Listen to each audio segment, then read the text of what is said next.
Assalamualaikum warahmatullahi wabarakatuh. Segala puji hanya bagi Allah yang telah memberi kita banyak nikmat, utamanya nikmat iman, Islam, dan kesehatan. Salawat dan salam senantiasa kita sampaikan kepada junjungan kita Nabi Agung Muhammad Sallallahu Alaihi Wasallam beserta keluarga, sahabat, dan seluruh umatnya. Ibu-ibu yang dirahmati Allah, dalam kita melakukan setiap amalan, baik sebagai penggiat seni budaya, dalam bidang pendidikan, kesehatan, apapun itu, apa sih yang mendasari sukses langkah kita dalam mengharap ridha Allah SWT tersebut? Nah, di sini kita akan belajar bersama 6 langkah menuju kebaikan. Dalam surat An-Nisa ayat 125, Allah berfirman, "Dan siapakah yang lebih baik agamanya daripada orang yang dengan ikhlas berserah diri kepada Allah, sedang dia mengerjakan kebaikan dan mengikuti agama Ibrahim yang lurus, dan Allah telah memilih Ibrahim menjadi kesayangannya." Bila dikaitkan dengan hadis tentang kedatangan Jibril kepada Nabi Muhammad, ihsan adalah perbuatan baik yang dilakukan seseorang karena merasa kehadiran Allah dalam dirinya atau dia merasa diawasi oleh Allah yang membuatnya tidak berani menyimpang dari ketentuannya. Jadi apapun yang kita lakukan ketika merasakan Allah itu hadir bersama kita, insya Allah kita akan selalu berjalan di jalan Allah yang lurus. Sedangkan kata baik dalam arti bir bisa dilihat pada firman Allah Subhanahu wa taala dalam surat Al-Baqarah ayat 177.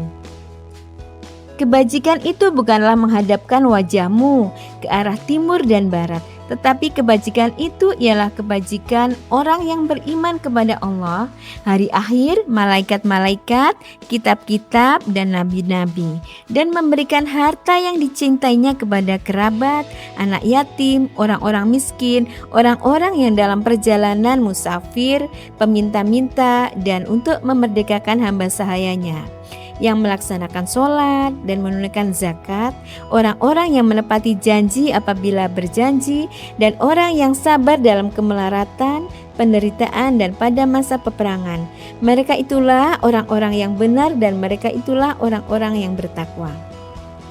Adapun kata baik dengan menggunakan islah terdapat dalam banyak ayat, misalnya dalam firman Allah surat Al-Baqarah ayat 220.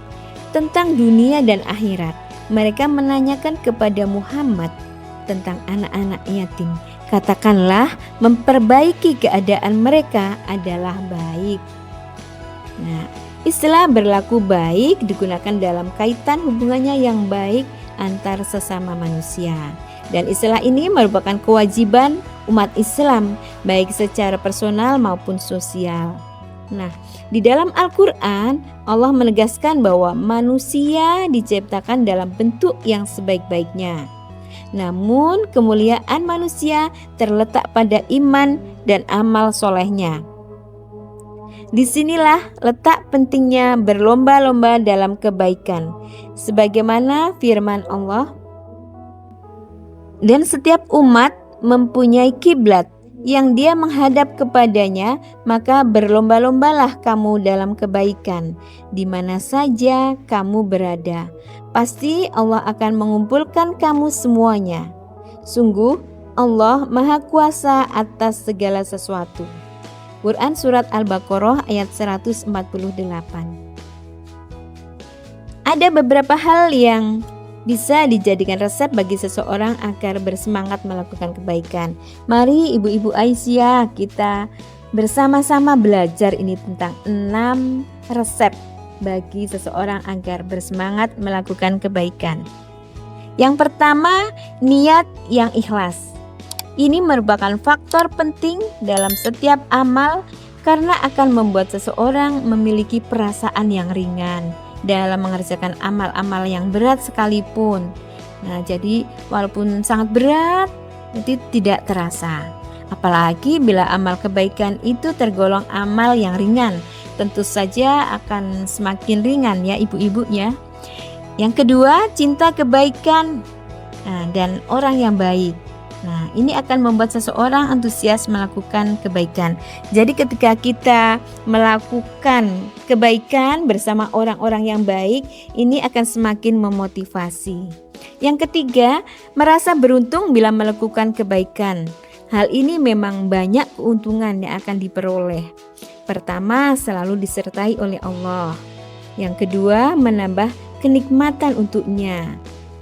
Kemudian ketiga, dicintai Allah. Nah, yang keempat, memperoleh rahmat dari Allah. Nah, jadi walaupun sekarang belum kelihatan, insya Allah nanti di alam akhirat nanti kita akan memperoleh rahmat dari Allah. Yang kelima, memperoleh pahala yang tidak disia-siakan oleh Allah. Apalagi di bulan Ramadan seperti sekarang, tentu saja Allah akan melipat gandakan kebaikan-kebaikan yang sangat banyak. Nah, yang keenam, dimasukkan ke dalam surga dalam surat Al-Maidah ayat 85. Yang keempat, resepnya akan merasa rugi bila meninggalkan kebaikan. Allah Subhanahu wa taala berfirman dalam surat Ali Imran ayat 85. Dan barang siapa mencari agama selain Islam, dia tidak akan diterima, dan di akhirat dia termasuk orang-orang yang rugi. Yang kelima, meneladani generasi yang baik. Ini menjadi penting karena dia akan menyadari meskipun merasa bahwa sudah banyak perbuatan baik yang dilakukan, tetap saja dia merasa masih sedikit dibandingkan orang lain yang jauh lebih baik dari dirinya. Jadi ketika kita melakukan suatu kebaikan, amal apapun dalam segala bidang yang diamanahkan kepada kita, lihat yang di atasnya. Ketika kita melihat di atas, merasa bahwa belum ada apa-apanya apa yang kita lakukan. Nah, kalau melihat yang di bawah, tentu saja kita akan dengan berbangga hati, sudah banyak yang saya lakukan ini, padahal belum seberapa itu. Nah, yang keenam, memahami ilmu kebaikan. Setiap amal yang dilakukan tentu harus didasari pada ilmu. Semakin banyak ilmu yang dimiliki, dipahami, dan dikuasai, insya Allah akan makin banyak amal yang bisa dilakukan. Nah, ini tentu saja yang sudah dilakukan ibu-ibu hebat Aisyah.